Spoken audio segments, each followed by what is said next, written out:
Gujarat court में लांघा market वेझो मोबाइलन जे दुकान में चोर मोबाइलूं चोरी करे फरार। दुकानदारन पारा मोबाइल मार्केट के ताला हणी वधंदड़ बदअमनी खिलाफ मुजाहरो करे धरणो हयो वियो। संदीप कुमार जे दुकान था नामालूम चोर मुख्तलिफ कंपनियन जूं 45 मोबाइलूं 20 लाख जूं चोरी करे फरार थी विया।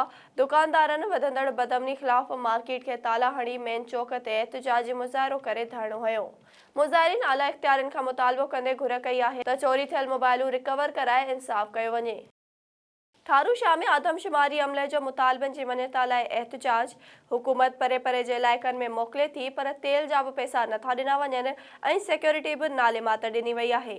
ठारू शाह प्रेस क्लब पारो आदमशुमारी अमले जे वर्करनि राजा फैसल सूमरो, नाज़िम हुसैन पंवर, अब्दुल जब्बार राजपर, सरमद कीरियो, इरफान मीर ऐं ॿियनि एहतजाज कंदे दाहींदे चयो त असां ठारू शाह शहर जा उस्ताद आहियूं। असांखे ठारू शाह खां परे जे इलाइक़नि में आदमशुमारी लाइ मोकिलियो थो वञे, जंहिंमें ट्रांसपोर्ट जो को बि बंदोबस्त न कयो वियो आहे। पंहिंजूं गाॾियूं कढी आदमशुमारी करे रहिया आहियूं। असांखे तेल जा बि पैसा नथा ॾिना वञनि ऐं सिक्योरिटीअ जे हवाले सां बिना हथियारनि जे पुलिस एहलकार ॾिना विया आहिनि, जेके बि को बि तावन करण लाइ तयार न आहिनि। हिननि मुतालबो कंदे चयो त फौरी तौर ट्रांसपोर्ट जो मसइलो हल करे सिक्योरिटीअ जा इंतज़ाम बहितर कया वञनि, न त ॿी सूरत में सख़्त एहतजाज कयो वेंदो। गदा हुसैन डेपर जा कातिल गिरफ्तार करियो। संदसि अमड़ मसमात रहीमा डेपर, संदसि भाइरनि शाहनवाज़ डेपर, शाहिद डेपर पारां सख़्त एहतजाज कंदे प्रेस क्लब मेहड़ में प्रेस कॉन्फ्रेंस कई। हिननि चयो त 2 महीना अॻु जवाबदारनि असांजे गदा हुसैन डेपर खे घुराए क़तल कयो, जंहिंजो केस अकबर डेपर, ज़फ़र डेपर ऐं वारिस चांडियो ते जलू थाणे ते केस दाख़िल आहे। पुलिस ॿियनि जवाबदारनि अली अकबर डेपर ऐं वारिस चांडियो खे गिरफ़्तार कयो आहे, पर पुलिस रूपोश जवाबदार ज़फ़र डेपर खे अञा ताईं गिरफ़्तार न कयो आहे, जेको सरेआम केस तां हथ खणण लाइ धमकियूं ॾेई रहियो आहे। हिननि चयो त हिकु बासर जान मोहम्मद डेपर जवाबदारनि सां मिली भगत करे फ़ैसिलो करायो आहे, जेको असांखे क़बूल नाहे। हिननि SSP दादू खां मुतालबो कयो त रूपोश जवाबदार ज़फ़र डेपर खे गिरफ़्तार करे असां मिस्कीननि सां इंसाफ़ कयो वञे। कढ़ण ॻोठ मोहम्मद इब्राहिम उनड़ाई मल्हा जे रहवासी 20 साला नौजवान रोशन अली मल्हा बेरोज़गारी खां तंग अची घरेलू परेशानियुनि सबबि गुरबत खां तंग अची घर में पियल संदसि पीउ जे लाइसेंस वारी रिपीटर सां पाण ते फायर करे ख़ुदकशी करे छॾी। अहिड़ो इतला कढ़ण पुलिस खे ॾिनो वियो। कढ़ण पुलिस वाक़े वारे हंधि पहुची लाश सिहत मर्कज़ कढ़ण पहुचायो आहे, जिते ज़रूरी कार्रवाई करण बाद लाश वारिसनि हवाले कयो वेंदो। सिंध जे गवर्नर कामरान टिसोरी चयो आहे त एतिराज़नि ऐं ख़दशनि बावजूद बि आदमशुमारी जारी रहण ऐं उन जो वक़्तु वधाइणु घुरिजे। सिंध माफ़िया जे कब्ज़े में अची चुकी आहे। अवाम जा के बि कम न पिया थियनि।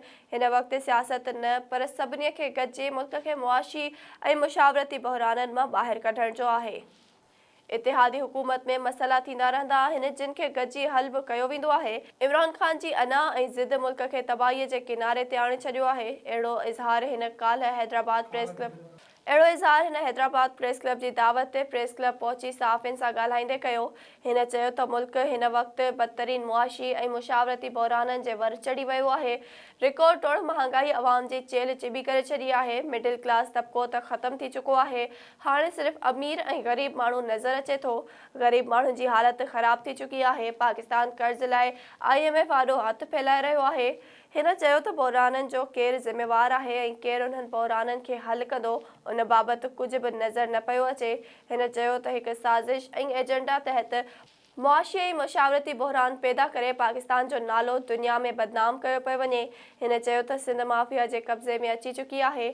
अवाम जा के बि कमकार न पिया थियनि। हैदराबाद सिंध जो ॿियो नंबर वॾो शहर आहे। हिते बि ट्रैफ़िक, बस अॾनि, तालीमी इदारनि, रोडनि रस्तनि जा अनेक मसइला आहिनि।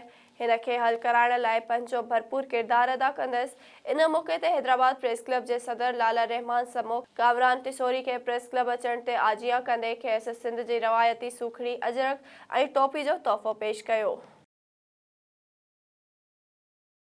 8 मार्च औरतुनि जे आलमी दिहाड़े ते सुभाणे हैदराबाद में तारीख़ी औरत आज़ादी मार्च थींदो। मार्च जूं तयारियूं मुकमल। प्रेस क्लब वारो मार्च लाइ स्टेज लॻायो वेंदो। हैदराबाद समेत डिवीज़न मां औरतुनि समेत समाज सुधारक अॻवान ऐं कारकुन वॾे अंग में शिरकत कंदा। हैदराबाद इंतिज़ामिया तरफ़ां सिक्योरिटी जा इंतज़ाम मुकमल। उन सिलसिले में औरत मार्च हैदराबाद जे ऑर्गेनाइज़िंग कमेटीअ जे अॻवाननि अमर सिंधु, हुसैन मुसरत शाह ऐं मारवी एवान हैदराबाद प्रेस क्लब पहुची साफ़िन खे औरत मार्च में शिरकत ऐं कवरेज करण जी दावत ॾींदे चयो त हर साल जिया हिन साल बि हैदराबाद में सुभाणे 8 मार्च ते तारीख़ी औरत मार्च थींदो। मार्च 2:30 वॻे शहबाज बिल्डिंग खां अमर सिंधु, नूरुल हुदा शाह, हुसैन मुसरत शाह, मारवी एवान ऐं ॿियनि जी अॻुवाणी में निकिरंदो, जेको मार्च कंदो हैदराबाद प्रेस क्लब साम्हूं पहुचंदो। हिन हिकु सवाल जे जवाब में चयो त सिक्योरिटी जे हवाले सां लाॻापियल इंतिज़ामिया खे दरख़्वास्तूं ॾेई छॾियूं आहिनि जंहिं मुकमल सिक्योरिटी ॾियण जो यकीन ॾियारियो आहे। हिननि चयो त औरत मार्च जी कामयाबीअ लाइ असां हैदराबाद ऐं हुन जे भरपासे जे 27 ॻोठनि समेत 7 ज़िलनि में मुहिम हलाई आहे, जिथां हज़ारे औरतूं मार्च में शरीक थींदियूं।